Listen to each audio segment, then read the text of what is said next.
저는 오늘 읽어드릴 본문을 중심으로요, 우리의 자랑 십자가라는 제목으로 함께 말씀을 나누기 원합니다. 한번 따라하겠습니다. 우리의 자랑 십자가. 한 번 더요. 우리의 자랑 십자가. 네. 지금은 여러분 사순절 기간입니다. 사순절은요, 인간을 구원하기 위해 예수님께서 겪으신 고난과 부활을 기억하여서 부활절 전 40일간의 경건하게 지내는 그런 기간을 이야기합니다. 초대교회 성도들이 부활절을 앞두고요, 그리스도께서 인간의 죄를 대속하기 위해서 내어주신 살과 피를 기념하는 성찬식을 준비하면서 주님의 고난에 동참하는 그런 의미로 금식을 행한 데서부터 이 사순절이 시작되었습니다. 그래서 고난 주간을 포함하여서 그리스도께서 우리를 구속하시기 위해 고난당하신 그 사건에 담긴 구속사적인 의미를 깨닫고 또한 살펴보고 회개하고 또한 각성하며 우리가 절제하며 또한 하나님 앞에 경건한 마음으로 나아가는 그 기간이 바로 사순절입니다. 그래서 사순절 기간은요, 부활주일부터 거슬러 올라가서 주일을 뺀 40일간, 즉 제예수요일부터 부활절 전야까지 기간을 사순절 기간이라고 그렇게 이야기를 합니다. 그래서 오늘은 사순절 두 번째 주일인 것입니다.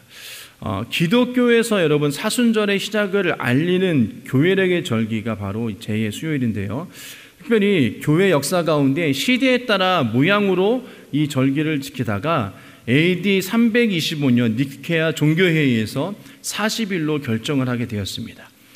이 성경에 40이란 숫자에 대한 쓰임이 있는데요, 보면 예수께서 40일 동안 광야에서 시험 받으셨습니다. 그리고 40일간 시내 산에서 모세가 금식했고요, 이스라엘의 40년간의 광야 생활이 있었고요, 또한 예수님 부활 승천에서까지의 40일, 이렇게 40일이란 그런 숫자의 쓰임과 의미가 담겨져 있습니다. 사순절은요, 여러분, 이 기간에 무엇을 하냐면, 사순절은 초기 교회 또는 중세기부터 이 전래된 것으로요, 죄를 참회하고 그다음에 절제하며 자기 훈련을 하였습니다. 그래서 사순절 기간에는요, 술과 육식을 금하며 마음과 몸을 깨끗이 하고 그리스도에 대한 묵상하면서 지내는 기간이 이 사순절 기간이에요. 그래서 물론 지금은 그렇지 못하는 경우가 있지만 사순절을 통해서 그리스도의 고난과 부활을 생각하면서 또한 묵상하는 것, 이것은 동일하다는 것입니다. 그래서 사순절 기간 동안 그 풍습이 있는데, 첫 번째로 성례식이 있습니다. 성찬식과 세례식이 있습니다. 여러분 성찬식은 잘 아시는 것처럼 주님께서 우리를 구원하기 위해서 찢기신 살과 또한 흘리신 피를 기념하는 그런 성례고요. 또한 세례식은 또한 부활절에 새로 영접되어지는 성도들의 세례식을 주로 많이 하게 되는데요, 이때는 내가 새롭게 새 생명을 얻고 새롭게 태어난 것을 기념하는 것이 바로 세례식입니다.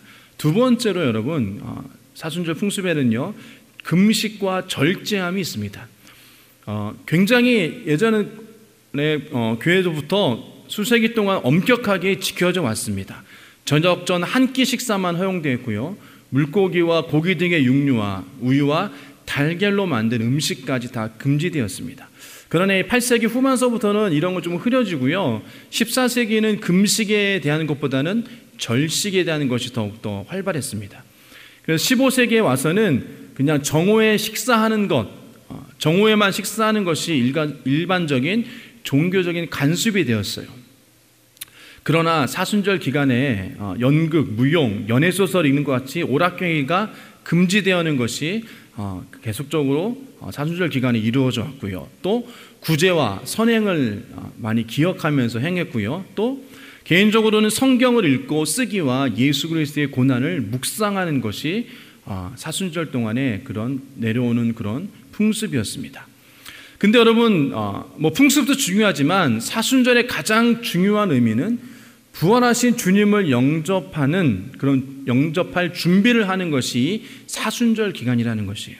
즉 예수 그리스도를 구세주로 인정한 저와 여러분들이 올바른 삶을 살고 있는가를 한번 뒤돌아볼 수 있는 그런 시간이 되어지는 것이 이 사순절 기간인 것입니다.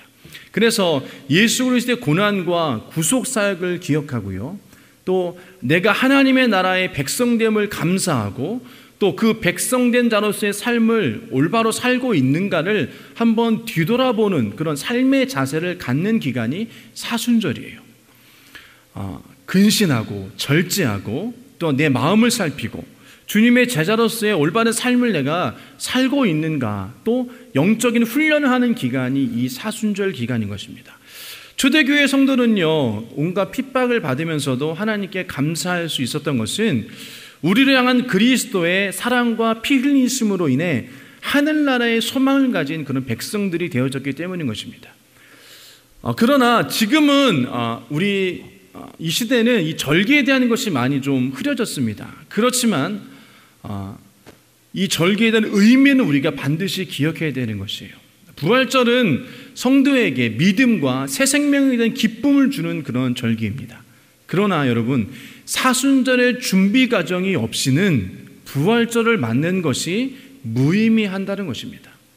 예수님께서 고난을 받으시고 또한 십자가에 달리셨고 또한 죽으시고 부활하셔야지만 우리 가운데 생명이 있고 이거 예수 그리스도의 권세가 우리 가운데 있는 것처럼 반드시 고난과 고통과 이 사순절의 의미를 또한 이 사순절 기간을 우리가 잘 지내야 된다는 것이에요. 그래서 예수님께서 말씀하신 것처럼 십자가를 지고 나를 따르라, 이 주님의 명령을 우리가 기억하는 그런 기간이 되어야 될 줄 믿습니다. 그래서 나를 위해 십자가에 달리신 예수님의 사랑과 고난을 깊이 묵상하고요, 또한 내 믿음을 살피는 그런 기간으로 삼아서 내 믿음이 지금 어디쯤 와 있나, 그리고 점검하는, 또 새롭게 결단하는 그런 기간이 이 사순절 기간인 것입니다.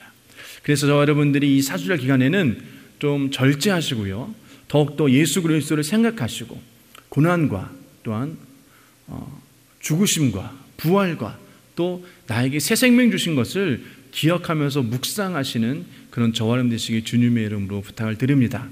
그래서 여러분, 말씀도 더 많이 보시고 찬양도 더 많이 하시고 예배도 하나님께 더 많이 드리시기를 주님의 이름으로 부탁을 드립니다.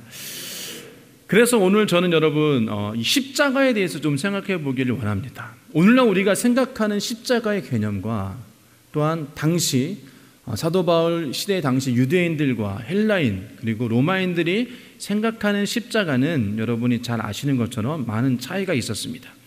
우리는 십자가를 굉장히 호의적으로 받아들이고 있지만 그 시대의 십자가는 죄인에게 가해지는 최고의 형벌이었다라는 것이에요.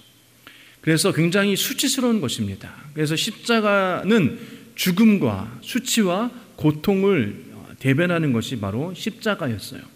그렇기 때문에 이 헬라 사람들은 이 십자가를 부끄러운 십자가다라고 이야기했습니다.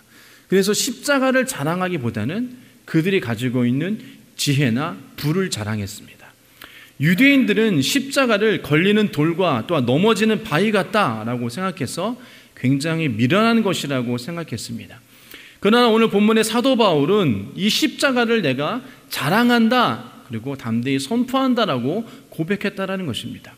어떻게 보면 그 시대에 그들이 가지고 있는 생각과 그들이 가진 개념과는 전혀 반대되는 것을 사도 바울이 선포했다라는 것입니다. 여러분, 우리가 자랑할 것이 있다면 그것이 바로 여러분 학문도 아니고요, 여러분이 가지고 있는 권세와 재물도 되어서는 안 되는 것입니다. 오로지 우리가 자랑할 것은 오늘 본문처럼 바로 십자가, 주님만 자랑할 수 있는 저와 여러분 되시길 주님의 이름으로 축복합니다. 여러분, 우리가 가지고 있는 어떤 것도 자랑해서는 안 되는 것이에요. 왜요? 그것은 내 것이 아니기 때문인 것입니다. 그리고 주님이 금방 또 걷어가실 수도 있는 것이에요. 그렇기 때문에 우리가 온전히 십자가만을 바라보고 십자가만을 자랑한다면 주님께서 우리 가운데 큰 은혜를 주실 줄 믿습니다. 그럼 왜 우리가 십자가를 자랑해야 하나? 그거에 대해서 우리 몇 가지 좀 생각해 보기를 원합니다. 첫 번째로요, 십자가는요, 하나님의 인간을 향한 사랑이 되어지는 것이에요. 하나님의 사랑의 증거가 바로 여러분 십자가가 되어진다는 것입니다. 이 사랑이란 나 같은 죄인을 살리신 하나님께서 독생자를 세상에 보내주신 것을 이야기하는 것입니다. 그래서 하나님의 인간을 향한 사랑은 다른 것이 아닙니다. 예수 그리스도를 이 땅 가운데 보내주신 것이에요. 여러분, 이것이 얼마나 놀라운 사랑인가를 우리는 깨달아야 되는 것입니다. 예수님께서 여러분 죽기 전에 7원이라고 해서 7가지 말을 하시는데요. 그 중에서 엘리엘이 라마 사막단이라고 그렇게 말씀하셨습니다. 즉 나의 하나님 어찌하여 나를 버리시나이까 라고 예수님께서 고백하는 것을 우리는 성경을 통해서 볼 수 있습니다. 여러분, 이렇게 예수님의 절규에도 불구하고 하나님께서는 예수님을 그냥 그 자리에, 십자가 죽음의 자리에 예수님을 그냥 두셨다라는 것이에요. 여러분, 이것은 하나님께서 우리를 얼마나 사랑하는 것을 반증하는 증거가 되어지는 것입니다. 여러분, 아들을요, 죄인 중에 죄인, 보잘것없는 저와 여러분, 벌레 같은 저와 여러분들을 위해서 독생자를 십자가에 달려 죽게 만드셨다는 것이에요. 그리고 어찌하여 나를 버리시나이까라 하는 그 절규 가운데서도 하나님이 결코 그것을 물리지 않으셨다는 것입니다. 그렇기 때문에 우리는요, 하나님의 사랑이신 그 십자가를 자랑해야 되는 것이에요. 예수님도요, 하나님 아버지의 그 뜻을 온전히 알고 있으셨기에, 우리를 향한 그 사랑을 알고 계셨기에 예수님도 기꺼이 그 십자가를 지셨다라는 것입니다. 그래서 여러분, 로마서 4장 25절 말씀 보면 예수는 우리의 범죄 때문에 죽임을 당하셨고 우리를 의롭게 하시려고 살아나셨습니다라고 말씀하고 있습니다. 예수님이 죽임을 당하신 것은 다른 것이 아니라 바로 저와 여러분의 범죄함 때문에 예수님께서 죽으셨다라는 것이에요. 우리를 향한 예수 그리스도의 희생적인 사랑이 있었다라는 것입니다. 그렇기 때문에 그 십자가는 그 희생적인 사랑을 이야기하는 거기 때문에 우리가 여러분 십자가를 자랑해야 된다는 것이에요. 예수님께서 여러분 겟세마네 동산에서 아버지여 이 잔을 내게서 옮기시옵소서라고 기도했습니다. 그러나 내 원대로 마시고 아버지 뜻대로 하여 주시옵소서라고 기도한 대목을 우리는 성경을 통해서 알 수 있습니다. 여러분, 주님의 이 모습을 볼 때 얼마만큼 그 십자가의 그런 고난과 고통이 너무나 큰 것을 예수님은 알고 계셨다라는 것이에요. 그러나 그가 아버지의 뜻임을 알고 있었기에 기꺼이 저와 여러분들 위해서 그 십자가를 지셨다라는 것입니다. 그래서 주님께서는 아버지의 뜻대로 되기를 기도하시면서 골고다를 향해 올라가셨다는 것이에요. 이것이 여러분 우리를 향한 하나님의 사랑의 표현이었습니다. 예수님께서 우리를 향한 그 사랑의 표현이셨다는 것이에요. 그래서 로마서 5장 6절과 8절에는요, 우리가 아직 약할 때에 그리스도께서 제때에 경건하지 않는 사람을 위하여 죽으셨습니다. 의인을 위해서라도 죽을 사람은 거의 없습니다. 더욱이 선한 사람을 위하여서라도 감히 죽을 사람은 드뭅니다. 그러나 우리가 아직 죄인 되었을 때에 그리스도께서 우리를 위하여 죽으셨습니다. 이리하여 하나님께서는 우리에 대한 자기의 사랑을 실증하셨습니다 라고 이야기합니다. 개역개정 성경에서는 확증하셨습니다 라고 그렇게 표현하고 있죠. 여러분, 무슨 얘기입니까? 의인을 위해서, 다른 사람을 위해서 죽을 사람이 아무도 없다라는 것이에요. 여러분도 다른 자를 위해서 여러분의 목숨을 내놓으시는 분이 있으십니까?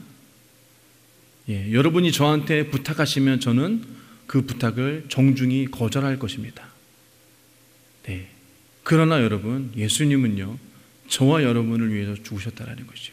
죄인이고 보잘것없고 벌레 같은 저와 여러분들을 위해서, 우리를 위하여 죽으셨다라는 것입니다.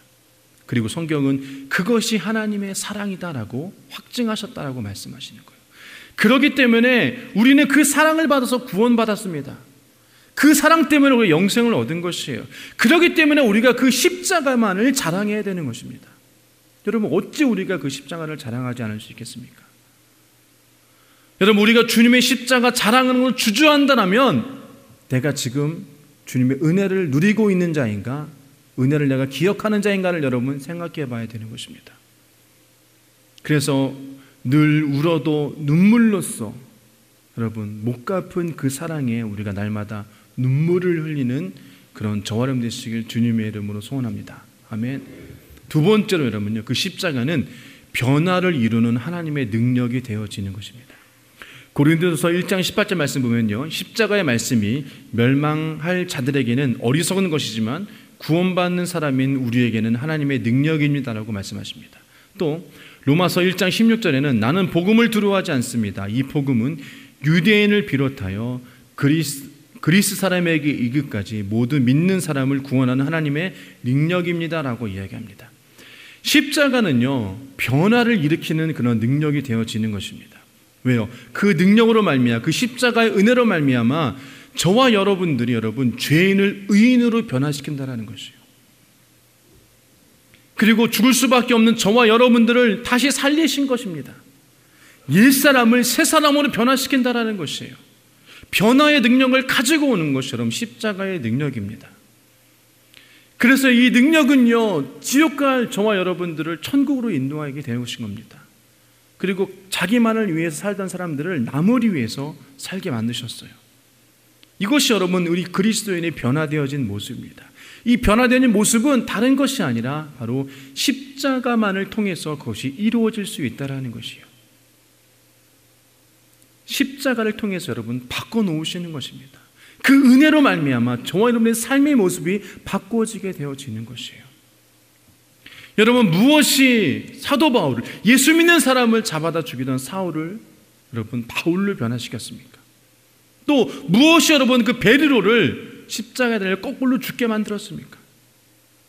또 성경에서 얘기한 것처럼 보아노게라고 얘기합니다. 우레의 아들들을 사랑의 사도로 만들었습니까? 여러분, 그것이 십자가라는 것이에요. 마가복음 3장 17절 말씀 보면요, 천둥의 아들을 뜻하는 보아노게라는 이름을 덧붙여 주신 세베대의 아들인 야고보와 그의 동생 요한과 라고 했어요. 여러분, 이 보아네게라는 별명이 붙어진 야고보와 요한은 세베대의 아들로 굉장히 과격한 사람들이었다는 것이에요. 별명처럼 우레의 아들, 천둥의 아들처럼 여러분 굉장히 불같은 성격을 가진 사람들이에요. 여러분, 이들이요 예수님과 함께 예루살렘을 가던 중에 사마리아 한 마을에 도착하였는데 그 사마리아 사람들이 예수님과 그 제자들을 영접하지 아니하였습니다. 그랬더니 주여, 우리가 불을 내려서 그들을 태워버리라고 명령하는 것이 좋지 않겠습니까? 라고 그들이 이야기했다라는 것입니다. 누가복음 9장 54절과 55절 보면요, 그래서 제자인 야고보와 요한이 이것을 보고 말하였다. 주님, 하늘에서 불이 내려와 그들을 태워버리라고 우리가 명령하면 어떻겠습니까? 얼마나 여러분 불같은 사람이었습니까? 우리를 영접하지 않는다고, 아니 내가 가는데 나를 영접하지 않아? 우리가 가는데 예수를 영접하지 않아?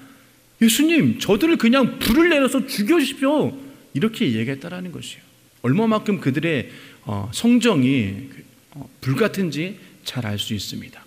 그런데 여러분, 하나님께서는 이들을 사용하셨다라는 것이에요. 그리고 십자가의 은혜를 통하여서 이들을 변화시켜 주셔서 그리스도의 사랑을 증거할 수 있는 그런 사랑의 사도로 그들을 바꾸셨다라는 것입니다. 오직 그리스도의 십자가 능력만이 여러분 이같이 놀라운 변화를 일으킬 수 있는 것이에요. 그래서 로마서 여러분 12장 2절 말씀 보면요, 여러분 이 세대의 풍조를 본받지 말고 마음을 새롭게 함으로 변화를 받아 하나님의 선하시고 기뻐하시고 완전하신 뜻이 무엇인지를 분별하도록 하십시오라고 말씀하십니다. 여러분, 우리가 이 시대를 본받지 말고 마음을 새롭게 하고 변화받을 수 있는 것은 예수 그리스도의 십자가의 은혜를 기억하는 것밖에 없습니다. 그래서 우리가 변화되어지는 것이에요. 그 은혜에 감격하여서, 그 사랑에 감격하여서 내가 여러분 삶의 모습이 변화되어진다는 것입니다. 그래서 갈라디아서 2장 16절 말씀에는요, 그러나 사람이 율법을 행하는 행위로 의롭게 되는 것이 아니라 그리스도 예수 그리스도를 믿는 믿음으로 의롭게 되는 것임을 알고 우리도 그리스도 예수를 믿는 것입니다. 그것은 우리가 율법을 행하는 행위로가 아니라 그리스도를 믿는 믿음으로 의롭다 하심을 받고자 했던 것입니다. 율법을 행하는 행위로는 아무도 의롭게 될 수 없기 때문인 것입니다. 여러분이 아무리 선한 일을 하고 아무리 착한 일을 하면서 아무리 여러분 법 없이 삶을 살아도 예수 그리스도가 없다라면 여러분 그 영혼은 저주받은 영혼입니다. 그 영혼은 죽을 수밖에 없는 영혼인 것이에요. 그러나 여러분, 우리는 예수 그리스도의 십자가의 죽음과 부활하심과 다시 오심을 믿는 저와 여러분들은 그것을 통하여서 삶의 모습들이 변화될 줄 믿습니다. 아멘.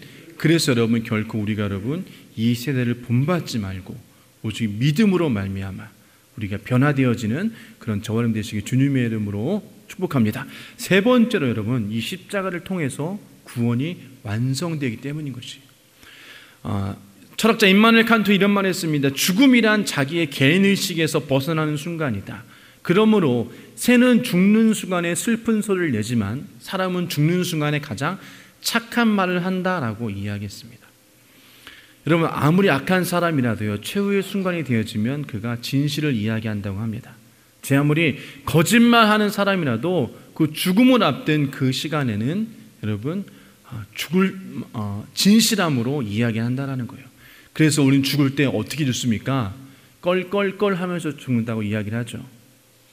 좀 더 잘할 걸, 좀 더 열심히 봉사할 걸, 좀 더 하나님 앞에 나아갈 걸, 좀 더 하나님의 자녀답게 삶을 살 걸, 이렇게 껄껄껄 하면서 죽는다고 합니다. 저와 여러분들을 껄껄껄하며 죽는 것이 아니라 하나님 감사합니다, 천국에 주심에 감사합니다, 감사할 수 있는 저는 되시길 주님으로 축복합니다. 아멘. 그리고 주 앞에 섰을 때 주님, 내가 하나님 말씀대로 순종하면서 열심히 삶을 살았습니다 라고 당당히 말할 수 있는 저와 여러분 되시길 주님의 이름으로 정말로 부탁을 드립니다. 아멘. 그래서 옆 사람과 인사하겠습니다. 천국에서 만납시다. 천국에서 만납시다. 여러분, 천국에 가면 여러분 3번 놀란다고 합니다. 여러분 아시죠? 제가 몇 번 말씀드린 것 같아요. 첫 번째로 이 사람이 안 왔네? 라는 거예요. 우리가 삶을 살 때 이분은 정말 천국 가실 거야 라고 딱 생각을 했지만 천국 가보니 그분이 없다라는 것이에요. 두 번째로 놀라는 것은 이 사람이 천국을 왔네? 절대 천국 올 것 같지 않은 사람이 천국을 온 것에 대해서 놀랐다라는 것입니다. 세 번째 놀라는 것은 내가 천국에 와 있네, 이렇게 해서 3번 놀란다고 합니다. 그래서 저와 여러분들이 천국 가서 여러분 놀라는 사람이 되어지지 말고 당연한 사람 되어지길 축복합니다. 아멘. 그래서 우리 천국에서 만나길 다시 한번 축복합니다. 여러분, 그래서요, 여러분, 우리가 진실함으로 나아가야 된다는 것이에요. 성경을 보면요, 예수님께서도 마지막에 죽으시면서 다 이루었다라고 고백하셨습니다. 여러분, 이 말씀이 무슨 말씀입니까? 내가 다 이루었다, 내 영혼을 아버지 손에 부탁하나이라고 말씀하셨어요. 요한복음 19장 30절 말씀 보면요, 예수께서 신포도주를 받으시고 다 이루었다 하시고 말씀하신 뒤에 머리를 떨어뜨리시고 숨을 거두셨다라고 말씀하셨습니다. 예수님은 여러분 33년이나 짧은 생애를 사셨습니다. 하지만 그는요, 다 이루었다라는 것이에요. 무엇을 다 이루었습니까? 예수님께서 이 땅 가운데 오신 그 목적과 사명을 다 이루셨다라는 것입니다. 즉, 이 말은 사명의 완성을 이야기하는 것입니다. 하나님의 약속의 성취가 이루어졌다라는 것을 이야기하는 것이에요. 그리고 성공하고 승리하였다라는 것을 의미하는 것입니다. 여러분, 하나님은 이 세상을 사랑하셔서 독생자를 보내셨습니다. 그리고 온 인류가 그로 말미암아 구원을 얻은 것이 하나님의 목적이셨다라는 것이에요. 그리고 십자가에 달려 죽게 만드는 것, 그것이 예수님의 사명이었습니다. 근데 예수님은요, 하나님의 그 목적에 맞추어서 그 사명에 순종하여서 십자가에 달려 죽으셨습니다. 그래서 여러분, 우리가 예수님을 바라보며 그 십자가를 바라볼 때마다 우리가 마음이 뭉클해지는 것이고, 그리고 그 은혜로 말미암아 우리가 구원받은 자가 되어지는 것이에요. 그래서 여러분, 그 십자가를 볼 때마다 나 때문에 돌아가신 예수 그리스도의 은혜를 기억하시고, 또한 예수 그리스도 보내주신 하나님의 사랑을 생각하시면서 그것을 믿으며 나아가는 자는 구원을 얻게 되어지는 것입니다. 그래서 요한복음 3장 16절 말씀에 하나님이 세상을 이처럼 사랑하사 외아들을 주셨으니 이는 그를 믿는 사람마다 멸망하지 않고 영생을 얻게 하려 하심이라라고 말씀하고 계시는 것이에요. 여러분, 이것이 하나님의 사랑인 것입니다.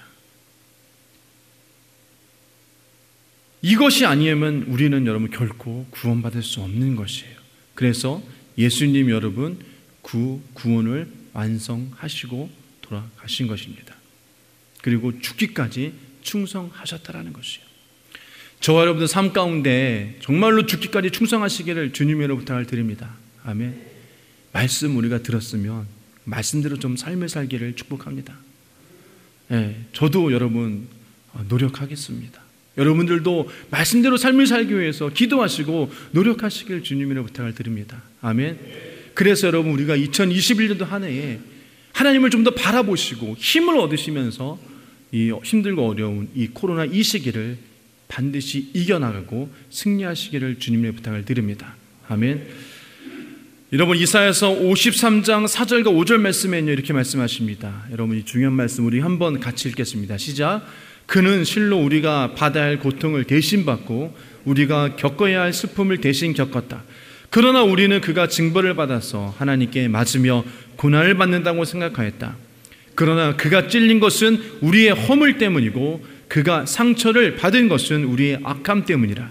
그가 징계를 받음으로 우리가 평화를 누리고 그가 매를 맞음으로 우리의 병이 나았다.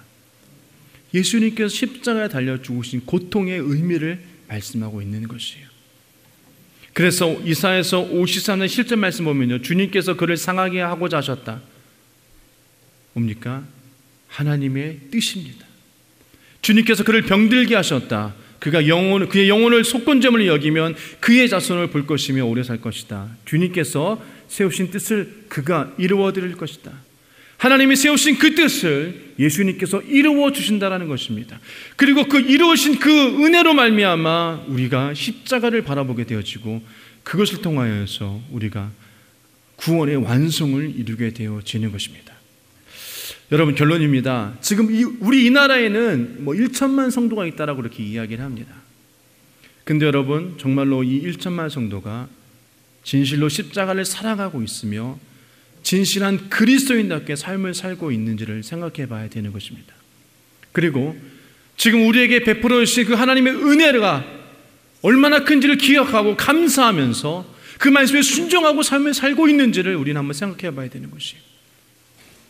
그래서 여러분 이 사순절 기간 동안 여러분 사순절 기간뿐만 아니라 우리가 평생토록 하나님의 사랑과 예수 그리스도의 은혜와 그 십자가의 은혜를 기억하며 감사하며 고백하는 저는 되시기 주님이라고 부탁을 드립니다. 그래서 여러분 갈라디아서 오늘 본문 6장 14절 말씀에는요 내게는 주 예수 그리스도 십자가밖에는 자랑할 것이 아무것도 없습니다. 그리스도를 말미암아 내 쪽에서 보면 세상이 죽었고 세상에서 보면 내가 죽었습니다 라고 이야기합니다. 세상이 우리를 보면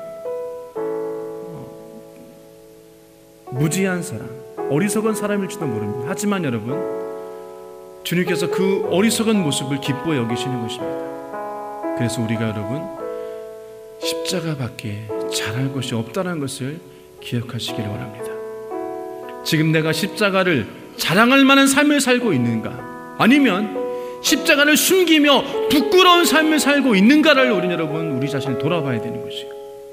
그래서 십자가에서 죽으시고 부활하신 또 구원의 완성을 이루기 위해서 십자가를 허락하신 하나님의 그 은혜가 헛되지 않도록, 예수님의 죽음이 헛되지 않도록 우리 자신을 돌아보시고 온전히 주 앞에 나아가시는 저와 여러분 되시길 주님의 이름으로 축복합니다.